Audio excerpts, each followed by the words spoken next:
O que faria você abandonar tudo o que conhece para se lançar em direção ao desconhecido?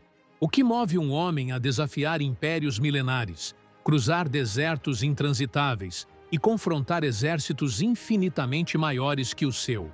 Esta não é apenas mais uma história sobre um general antigo. Esta é a jornada do homem que redefiniu os limites do mundo possível. E hoje, você vai descobrir exatamente como um rei de um pequeno reino montanhoso conseguiu forjar o maior império da antiguidade em apenas 12 anos. Você vai testemunhar como a educação recebida de Aristóteles moldou sua visão de mundo, como superou traições familiares e revoltas internas, e como cada batalha não era apenas sobre conquistar territórios, mas sobre provar que nenhum obstáculo é grande demais quando a determinação humana é posta à prova. Nas próximas horas, vamos desvendar juntos os segredos por trás de uma das figuras mais fascinantes da história, desde Viventinandus, os campos de batalha, onde quase perdeu a vida, até as decisões políticas que ainda ecoam em nossa civilização. Prepare-se para uma jornada que vai mudar sua compreensão sobre liderança, ambição e os verdadeiros limites do possível. O sol da manhã banhava os campos de Pela quando um jovem príncipe observava seu pai, o rei Filipe, transformar um reino montanhoso na maior potência militar da Grécia. Esta não é apenas a história de um conquistador, mas a jornada de um homem moldado por circunstâncias extraordinárias. Alexandre nasceu em 356 a.C., no seio de uma corte dividida entre a ambição desmedida de seu pai e o fervor religioso de sua mãe, Olímpia. Desde seus primeiros anos, Alexandre foi preparado para a grandeza. Enquanto outras crianças brincavam nos pátios do palácio, ele aprendia arte militar com os melhores generais de seu pai e filosofia com ninguém menos que Aristóteles, o maior pensador de seu tempo. Durante 3 anos, no santuário de Miesa, o jovem príncipe absorveu conhecimentos que iriam definir seu destino, desde a complexa política das cidades-estado gregas até os segredos da medicina que, mais tarde, salvaria a vida de seus soldados em campos de batalha distantes. Mas talvez o episódio mais revelador de seu caráter tenha ocorrido quando um comerciante trouxe à corte um cavalo indomável chamado Bucéfalo. Enquanto os experientes cavaleiros de seu pai falhavam em domar o animal, o jovem Alexandre notou algo que todos haviam ignorado. O cavalo estava assustado com sua própria sombra. Com paciência e coragem, ele conquistou a confiança do animal, demonstrando pela primeira vez aquela combinação de observação aguçada e determinação implacável que se tornaria sua marca registrada. A morte súbita de seu pai em 336 a.C. lançou Alexandre, então com apenas 20 anos, em um mundo de intrigas e perigos. O trono que herdou estava longe de ser seguro. Rivais internos cobiçavam seu poder. Cidades gregas se preparavam para se rebelar. E tribos bárbaras ameaçavam as fronteiras do reino. Sua resposta foi imediata e devastadora. Em uma série de campanhas relâmpago, ele esmagou a resistência em casa antes de voltar sua atenção para o maior desafio de todos, o vasto Império Persa que se estendia além do mar Egeu. Quando Alexandre liderou seu exército através do Helesponto em 334 a.C., ele não estava apenas cruzando um estreito marítimo. Estava atravessando o limiar entre o mundo conhecido e o desconhecido. Suas primeiras vitórias na Ásia Menor foram mais do que triunfos militares. Foram demonstrações calculadas de poder destinadas a enviar uma mensagem clara ao rei Dário da Pérsia. Um novo poder havia surgido no Ocidente. A batalha decisiva em Isso revelou não apenas o gênio tático de Alexandre, mas também sua compreensão profunda da psicologia do poder. Quando Dário fugiu do campo de batalha, abandonando sua própria família, Alexandre poderia tê-los tratado como escravos. Em vez disso, ele os recebeu com a dignidade própria de sua posição real, um gesto que simultaneamente demonstrava magnanimidade e enviava uma mensagem sutil sobre sua pretensão ao trono persa. O cerco de Tiro representou talvez o teste definitivo de sua determinação. Durante 7 longos meses, sua paciência e engenhosidade foram postas à prova, enquanto ele supervisionava a construção do impossível. Um istmo artificial que conectaria o continente à ilha fortificada.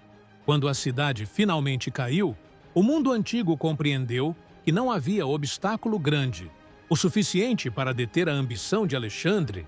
Sua jornada pelo Egito revelou outra faceta do conquistador. Longe de ser apenas um general implacável, ele demonstrou uma sensibilidade notável para as culturas locais, honrando tradições religiosas e fundando a cidade que se tornaria seu legado mais duradouro, Alexandria. Sua peregrinação ao oráculo de Silwa não foi meramente uma expedição religiosa, mas uma jogada política magistral que solidificou sua imagem como governante divinamente ordenado. A batalha final em Gaugamela representou o ápice de sua campanha persa. Diante de um exército que superava o seu em talvez 5-1, Alexandre demonstrou por que a fusão de coragem pessoal e genialidade estratégica o tornaria lendário. Sua vitória não apenas encerrou séculos de domínio persa, mas redefiniu o equilíbrio de poder no mundo antigo. A conquista da Pérsia não marcou o fim da jornada de Alexandre, mas sim o início de seus problemas mais profundos. Agora governante de um império multicultural, ele se viu lutando para conciliar sua identidade macedônia com suas ambições de criar um Estado verdadeiramente universal. Suas tentativas de integrar costumes persas em sua corte, incluindo a controversa prática de prostração, geraram resistência crescente entre seus companheiros macedônios. A campanha na Ásia Central testou Alexandre de maneiras completamente novas. Longe das batalhas campais que definiram sua campanha persa, ele se viu envolvido em uma desgastante guerra de guerrilha contra tribos nômades que se recusavam a se curvar diante de seu poder. Foi durante este período que vimos a primeira rachadura significativa em sua liderança, o trágico assassinato de Clito, seu amigo de infância e general leal, durante um banquete marcado por bebida e discussões acaloradas. Seu casamento com Roxana, a princesa bactriana, representou tanto uma união por amor quanto uma estratégia política calculada para consolidar seu controle sobre as regiões orientais do império. Mas este casamento intercultural aprofundou ainda mais as tensões com seus soldados macedônios, que viam com crescente desconfiança a transformação de seu rei em um governante oriental. A invasão da Índia levou Alexandre aos limites extremos do mundo conhecido. A batalha de Hidáspes contra o rei Poro e seus elefantes de guerra representou não apenas um desafio militar único, mas também um teste para a adaptabilidade tática de seu exército. A morte de seu fiel cavalo bucéfalo durante esta campanha simbolizou o preço pessoal que suas conquistas estavam exigindo. Quando suas tropas se recusaram a avançar além do rio Ífases, Alexandre enfrentou pela primeira vez os limites de sua própria autoridade. O retorno através do deserto de Gedrósia tornou-se uma provação terrível que custou milhares de vidas e testemunhou o lento desmoronar do invencível exército macedônio. Os últimos anos de Alexandre na Babilônia revelaram um homem lutando para governar o império que conquistara. Suas tentativas de fundir culturas através de casamentos em massa e da integração de soldados persas em suas forças militares encontraram resistência crescente. A morte prematura em 323 a.C., envolta em mistério até hoje, interrompeu seus planos ainda mais ambiciosos de expansão para a Arábia e além. O vácuo de poder deixado por sua morte desencadeou 40 anos de guerras civis que fragmentariam seu império, mas não poderiam apagar seu legado mais duradouro, o mundo helenístico. A fusão cultural que ele iniciou espalhou a língua grega, a arte e o pensamento desde o Egito até a Índia, criando as bases para o futuro Império Romano e, eventualmente, para o mundo moderno. Se esta jornada através da vida de Alexandre despertou seu interesse em explorar cada nuance desta história fascinante, temos uma recomendação especial.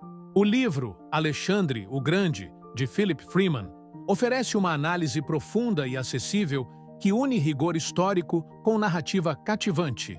Para saber mais e ao mesmo tempo apoiar nosso canal, procure o link na descrição deste vídeo ou nos comentários fixados.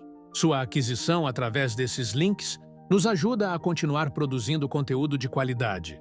Se este mergulho na história foi valioso para você, considere se inscrever em nosso canal, ativar as notificações e deixar seu like.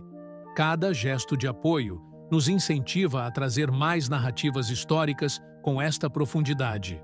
Nos vemos no próximo vídeo.